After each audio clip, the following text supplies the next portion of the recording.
लोग सरकार के कामों में अपनी सेवा दे रहे हैं और सरकार बदले में क्या दे रही है? एनपीएस और नीरव मोदी जैसे लोगों को समेट करके सरकार दे रही है और वो पैसा लेकर के भाग जा रहे हैं। ओल्ड पेंशन स्कीम खत्म नहीं करेंगे, कोई न्यू पेंशन स्कीम लागू नहीं करेंगे। नमस्कार, मेरा नाम सदन जड़ा, आप देख रहे हैं एक न्यूज़ 24। आज पटना में संजय गांधी स्टेडियम में यहाँ पर पुरानी पेंशन बहाल करो महारैली का आयोजन किया गया। इस बीच भाकपा माले का समर्थन मिला इन लोगों को।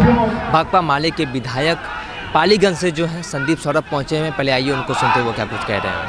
अधिकार है जब 60 साल की उम्र तक लोग सरकार के कामों में अपनी सेवा दे रहे हैं और सरकार बदले में क्या दे रही है? एनपीएस। एनपीएस कोई न्यू पेंशन स्कीम नहीं है, ये भाजपा की तरफ से लाया हुआ नो पेंशन स्कीम है और हम लोग बिना पेंशन के रहने वाले नहीं हैं। कहा जा रहा है साथियों कि देश के ऊपर आर्थिक बोझ बढ़ेगा, लेकिन हकीकत क्या है? क्या तमाम केंद्रीय कर्मचारियों के पैसे से जो 10% की कटौती हो रही है, उस पैसे को केंद्र सरकार जो है वो बड़े बड़े अमीरों को बिजनेस करने के लिए दे रही है। पैसा अब तक कट रहा है, लेकिन उस पैसे का फायदा आपको नहीं मिल रहा। उस पैसे को समेट करके अडानी अंबानी को, मेहुल चोकसी को और नीरव मोदी जैसे लोगों को समेट करके सरकार दे रही है और वो पैसा लेकर के भाग जा रहे हैं। कहा जा रहा है बीजेपी की तरफ से कि ओल्ड पेंशन स्कीम नहीं देंगे, उसकी जगह पर एक और बीच का रास्ता निकालेंगे। हम कहना चाहते हैं कि हमें ओल्ड पेंशन स्कीम से कम कुछ नहीं चाहिए, हमें कोई बीच का रास्ता नहीं चाहिए। हमें अगर देना है तो जिस तरीके से देश के अंदर 2004 से पहले योजनाएं थी उस तरह से दिया जाए। पैसे की कमी नहीं। आप देख लीजिए, जो देश के अंदर प्रधान सेवक कहलाते हैं, उनके एक एक इवेंट में अरबों रुपए खर्च हो रहे हैं, अरबों रुपए वहां खर्च हो रहे हैं। दुनिया भर का पैसा समेट करके तमाम सरकारी सेक्टरों को उठा करके जिस तरीके से बड़े बड़े कॉर्पोरेटों को दिया जा रहा है, उसके लिए सरकार के पास पैसा है। जिस तरीके से अरबों रुपए कॉर्पोरेट टैक्स में छूट दिए जा रहे हैं, उसके लिए पैसा है। लेकिन हमारे श्रम की कमाई, 60 साल की उम्र तक हमने जो खून पसीना दिया, उसके बाद हमारी जिम्मेवारी लेने के लिए सरकार तैयार नहीं। तो ये बहुत साफ है कि ये ओपीएस और एनपीएस की लड़ाई दो तरह के हिंदुस्तान बनाने की लड़ाई है और हम इस बात के पक्ष में हैं कि हिंदुस्तान ऐसा बने कि सबको उसका अधिकार मिले, सबका भविष्य सुरक्षित हो। अगर कोई व्यक्ति समझ लीजिए कि 60 साल तक अपनी सेवा देता है और हमने सुना है कि ये जो एनपीएस है, इसमें 40,000 के वेतन वाले कर्मचारियों को 900 रुपए पेंशन मिल रहा है और इसीलिए हमने कहा था कि ये एनपीएस जो है वो नो पेंशन स्कीम है। और लाया किसने था? लाया था अटल बिहारी वाजपेयी ने। और बड़ा जोर से लोग कहते हैं, भाजपा के लोग फैलाते हैं कि बड़ा बढ़िया काम करते थे अटल बिहारी वाजपेयी।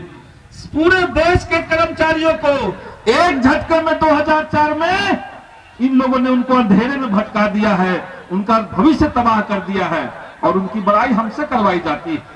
इसलिए आज के समय में ये ऐलान करने का वक्त आ गया है कि हिंदुस्तान के अंदर वही राज करेगा जो देश भर के कर्मचारियों को पुरानी पेंशन स्कीम बहाल कर दे। उसके अलावा हम लोग सबको खारिज कर देंगे। जब देश के अंदर राजस्थान में हो सकता है, छत्तीसगढ़ में हो सकता है, और मैं सलाम करना चाहूंगा पश्चिम बंगाल की 2004 की सरकार को, जो उसी समय कह दिया था कि हम ओल्ड पेंशन स्कीम खत्म नहीं करेंगे, कोई न्यू पेंशन स्कीम लागू नहीं करेंगे। और एकमात्र राज्य पश्चिम बंगाल लाल झंडे की जहां पर सरकार थी, उन लोगों ने उस समय में ही अटल बिहारी वाजपेयी के उस प्रस्ताव को खारिज कर दिया था। आज भी कई राज्यों में चल रहा है। हम बिहार सरकार से मांग करते हैं कि जिस तरीके से राजस्थान में हिमाचल प्रदेश में, छत्तीसगढ़ में लागू हुआ पुरानी पेंशन, उस तरीके से बिहार में भी लागू हो और केंद्र सरकार के ऊपर दबाव बनाया जाए कि लाखों लोगों का लूट इस तरीके से नहीं चल सकता है। आप ये संघर्ष कर रहे हैं, लेकिन हम जानते हैं कि देश का जो गोदी मीडिया है, जिस तरीके से 2 महीने पहले दिल्ली के रामलीला मैदान में लाखों की संख्या में लोग पहुंचे, लेकिन मोदी जी ने मीडिया को छापने से मना कर दिया।